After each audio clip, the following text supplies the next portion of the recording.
Movie के शुरुआत में हम माइक नाम के एक आदमी को देखते हैं। वो जॉब के लिए एक बड़े शहर में आता है। माइक एक मैकेनिक होता है और उसे किसी भी प्रकार की गाड़ी ठीक करना आता है। इसके बाद माइक एक गैराज में जाता है, लेकिन यहाँ आने पर उसे ये मालूम चलता है उसने यहाँ आने में काफी देर कर दी, इसलिए उसे ये नौकरी नहीं मिल सकती। अब वो काम की तलाश में यहाँ वहाँ भटकने लगता है, लेकिन उसे कहीं भी काम नहीं मिलता। इस नए शहर में माइक के पास कोई घर भी नहीं था, इसलिए वो थक हार कर सड़क के किनारे बैठ जाता है।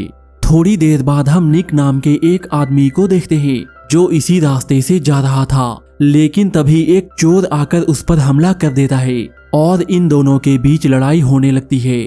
माइक वहीं पास में ही आराम कर रहा था और जब माइक ये सब देखता है तब वो दौड़ता हुआ आता है और उस चोर से फाइट करके उसे भगा देता है। थोड़ी देर बाद पुलिस भी यहाँ पे आ जाती है। निक पुलिस को अपना बयान देता है। तभी निक की वाइफ जेनी भी यहाँ पे पहुँच जाती है। निक देखने में काफी बुढ़ा था, लेकिन उसकी वाइफ जेनी काफी जवान होती है। यहाँ पे निक जेनी को माइक से मिलवाता है और उसे बताता है कैसे माइक ने उसकी जान बचाई। इसके बाद ये दोनों माइक को थैंक्स बोलते हैं और फिर जब माइक यहाँ से जा रहा था तभी निक उसे आज रात डिनर के लिए इनवाइट करता है और माइक भी मान जाता है। इसके बाद हम माइक को निक के घर पे देखते हैं। डिनर के बाद माइक निक से कहता है, मैं एक मैकेनिक हूँ और मैं काम के सिलसिले में आया था, लेकिन मुझे कोई भी काम नहीं मिल रहा। ये सुनकर निक उससे कहता है, मेरा भी एक गैराज है और मुझे भी एक मैकेनिक की आवश्यकता है, इसलिए अगर तुम चाहो तो मेरे गैराज में काम कर सकते हो। चूंकि माइक के पास कोई काम नहीं था, इसलिए वो निक के ऑफर को एक्सेप्ट कर लेता है। फिर अगले दिन निक माइक को लेकर अपने गैराज में जाता है और उसे उसका काम समझाता है। यहाँ पे निक माइक को एक कार दिखाते हुए कहता है, ये कार मैं अपनी वाइफ जेनी के लिए बना रहा, लेकिन मुझे इसका कार्बोरेटर नहीं मिल रहा, इसलिए वो माइक से कार्बोरेटर ढूंढने को कहता है। माइक यहाँ मन लगाकर काम करने लगता है। वो गैराज के सारे कामों को कर रहा होता है, लेकिन तभी हम देखते हैं जेनी छुपकर माइक को देख रही। जेनी का ऐसे देखना माइक भी नोटिस कर लेता है और जेनी को देखकर वो समझ जाता है वो उसकी ओर अट्रैक्ट हो चुकी है, इसलिए माइक को जब भी मौका मिलता है तो वो भी जेनी को देखा करता है। काफी दिनों तक ऐसा ही चलता है, लेकिन एक दिन जेनी माइक के पास आती है और उससे कहती है, तुम मुझे ऐसे नहीं देख सकते वरना मैं तुम्हें काम से निकाल दूंगी। लेकिन जेनी की बातों से माइक को कोई भी फर्क नहीं पड़ता। यहीं पे माइक जेनी से पूछता है, तुमने इस बुढ़े आदमी से शादी क्यों की? इस पर जेनी माइक से कहती है, हम एक दूसरे से बहुत प्यार करते हैं और इसलिए हम दोनों ने शादी कर ली। फिर जेनी माइक को वार्न करते हुए कहती है, अगर तुम मुझे गंदी निगाह से देखोगे तो ये तुम्हारे लिए ठीक नहीं होगा। और ये कहकर जेनी यहाँ से चली जाती है, लेकिन इसके बाद भी माइक उसे घूरना बंद नहीं करता। फिर एक दिन जब निक और माइक बैठकर ड्रिंक कर रहे थे, उसी समय माइक आइस लेने के लिए किचन में आता है। किचन में जेनी भी होती है। माइक यहाँ पे जेनी को देखकर उसके करीब आने की कोशिश करता है और इस बार जेनी भी उसे नहीं रोकती। फिर अगले दिन हम निक को देखते हैं। वो गैराज में आया हुआ था। यहाँ पे माइक उससे कहता है उसने उस कार का कार्बोरेटर ढूंढ लिया है। ये सुनकर निक काफी खुश हो जाता है और तुरंत ही कार्बोरेटर लेने के लिए वहाँ से निकल जाता है। निक के जाते ही माइक जेनी के पास आता है और फिर दोनों जमकर घपाघप करते हैं। अब इन दोनों के बीच अफेयर शुरू हो चुका था। थोड़ी देर बाद निक वापस आ जाता है और कार्बोरेटर लगाकर कार को ठीक कर लेता है। इसके बाद वो उस कार को लेकर ड्राइव पे निकल जाता है। तभी जेनी आकर माइक से कहती है, हमारे बीच जो भी हुआ वो केवल एक गलती थी और मैं ये गलती दोबारा करना नहीं चाहती, क्योंकि मैं अपने हस्बैंड को धोखा नहीं दे सकती।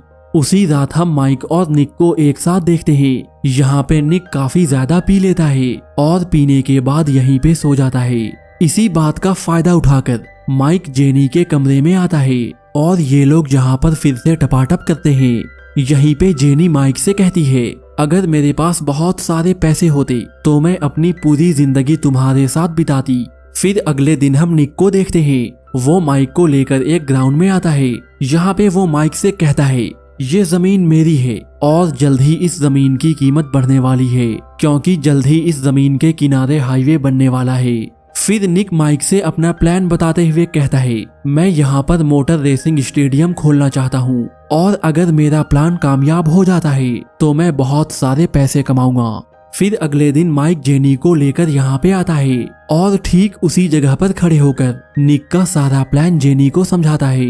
ये सुनकर जेनी माइक से कहती है, अगर हम दोनों को साथ रहना है तो इसके लिए हमें निक को रास्ते से हटाना होगा। ये सुनकर माइक को जेनी की बातों पर यकीन नहीं होता, क्योंकि जेनी निक को मारने की बातें कर रही थी। इसलिए माइक जेनी को ऐसा करने से मना कर देता है।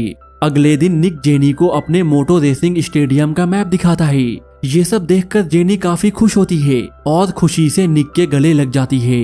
लेकिन जब माइक उसे गले लगते हुए देखता है तो ये देखकर उसे काफी गुस्सा आता है। फिर जैसे ही रात होती है, माइक जेनी के पास आता है, लेकिन जेनी उससे कहती है, हमें ये सब बंद करना होगा और मैं तुम्हारे साथ तब तक नहीं रह सकती जब तक मेरे हस्बैंड जिंदा है। ये सुनकर माइक ये समझ जाता है, अगर उसे जेनी के साथ रहना है तो उसे निक को मारना होगा। फिर अगले दिन माइक और जेनी गैराज में आते हैं। यहाँ पे दोनों मिलकर ये प्लान बनाते हैं, ये लोग निक को कैसे मारेंगे। निक को मारने की बातें सुनकर जेनी डर जाती है, पर माइक उसे संभालते हुए कहता है, हम लोग उसकी मौत को ऐसे दिखाएंगे जैसे ये सब एक एक्सीडेंट था। फिर माइक के समझाने पर जेनी भी इस बात के लिए मान जाती है, क्योंकि उसे भी माइक के साथ में रहना था। माइक सारी रात अपने प्लान के बारे में सोचता है और निक को मारने वाली बात को सोचकर वो काफी परेशान भी हो जाता है, लेकिन उसके पास कोई और रास्ता भी नहीं था। फिर अगले ही दिन ये लोग अपने प्लान को अंजाम देते हैं और निक को गैराज में ले आते हैं। फिर जब यहाँ निक गाड़ी के नीचे काम कर रहा था, तभी जेनी भी वहाँ पर आ जाती है और एक लीवर को खींच देती है, जिससे पूरी की पूरी गाड़ी निक के ऊपर गिर जाती है और यहीं पर निक की मौत हो जाती है। इसके बाद माइक जेनी से सुपरमार्केट जाने को कहता है। वो उससे कहता है, तुम यहाँ से चली जाओ, मैं सब कुछ संभाल लूंगा। लेकिन जाने के टाइम जेनी के सैंडल में खून लग जाता है, इसलिए वो अपने सैंडल को रास्ते में ही फेंक देती है। इसके बाद जेनी सुपरमार्केट पहुंच जाती है। सुपरमार्केट से वो काफी सामान खरीदती है, लेकिन तभी उसके पास पुलिस का कॉल आता है। कॉल आते ही जेनी भागते हुए घर पे आती है और यहाँ आकर पुलिस से मिलती है। पुलिस वाला उसे बताता है, एक एक्सीडेंट में निक की मौत हो गई। ये सुनते ही जेनी रोने का नाटक करती है ताकि पुलिस को उस पर शक ना हो। इधर हम पुलिस वाले को देखते हैं, जो कि अपने पार्टनर से बातें कर रहा था, क्योंकि उसका शक माइक और जेनी पर भी होता है।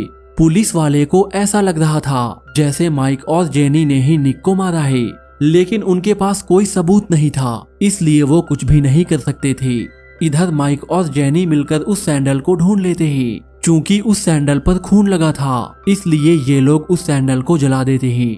थोड़ी देर बाद पुलिस भी छानबीन करने के लिए आती है, लेकिन ये लोग तब तक सारे सबूतों को मिटा चुके थे, इसलिए पुलिस को कुछ भी नहीं मिलता है। फिर अगले दिन डिटेक्टिव माइक से पूछताछ करने के लिए आता है। तब माइक उसे बताता है, गैराज का लीवर काफी पुराना था, जिसकी वजह से वो टूट गया और दबने की वजह से निक की मौत हो गई। लेकिन डिटेक्टिव को माइक की इस बात पर यकीन नहीं आता, इसलिए वो चुपचाप माइक की जासूसी करने लगता है। अब काफी दिन बीत चुके थे। फिर एक दिन जेनी माइक से कहती है, वो माँ बनने वाली है। ये सुनकर माइक काफी खुश होता है, लेकिन उस रात माइक को नींद नहीं आती और वो रात भर काफी परेशान रहता है। फिर अगले दिन बिना जेनी को बताए माइक पुलिस स्टेशन पे पहुंच जाता है और इस बात को एक्सेप्ट कर लेता है, उसी ने निक को मारा था और इसमें जेनी की कोई गलती नहीं है। इधर जब जेनी की आंखें खुलती है, तब उसे एक लेटर मिलता है। लेटर पर माइक ने लिखा था, जब मेरा जन्म हुआ था तब मेरे माँ बाप जेल में थे और मैं ये नहीं चाहता मेरा बच्चा भी जेल में पैदा हो, इसलिए मैंने खुद को पुलिस के हवाले कर दिया है। इसके बाद हम काफी समय बाद का टाइम देखते हैं। अब निक का ड्रीम मोटो स्टेशन बनकर तैयार था और इस पूरे बिजनेस को जेनी ही संभाल रही थी और इस बिजनेस में जेनी को काफी फायदा भी हो रहा था।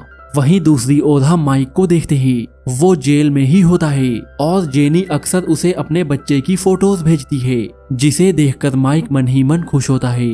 इसके बाद हम जेनी को देखते हैं, वो अपने ऑफिस में बैठकर काम कर रही थी। यहाँ वो अपने असिस्टेंट से उसके बच्चे के फोटोज ले रही थी। यहीं पे हमें मालूम चलता है जेनी कभी प्रेग्नेंट थी ही नहीं और ना ही उसका कोई बच्चा है। दरअसल जो फोटोज वो माइक को भेजती है वो उसका बच्चा नहीं बल्कि उसके असिस्टेंट का बच्चा है। तभी हम जेनी के पास एक लड़के को देखते हैं और ये वही लड़का था जिसने शुरुआत में निक पर हमला किया था, क्योंकि शुरू से ही जेनी और इस लड़के का अफेयर चल रहा था। और इसी के साथ यहीं ये मूवी खत्म हो जाती है।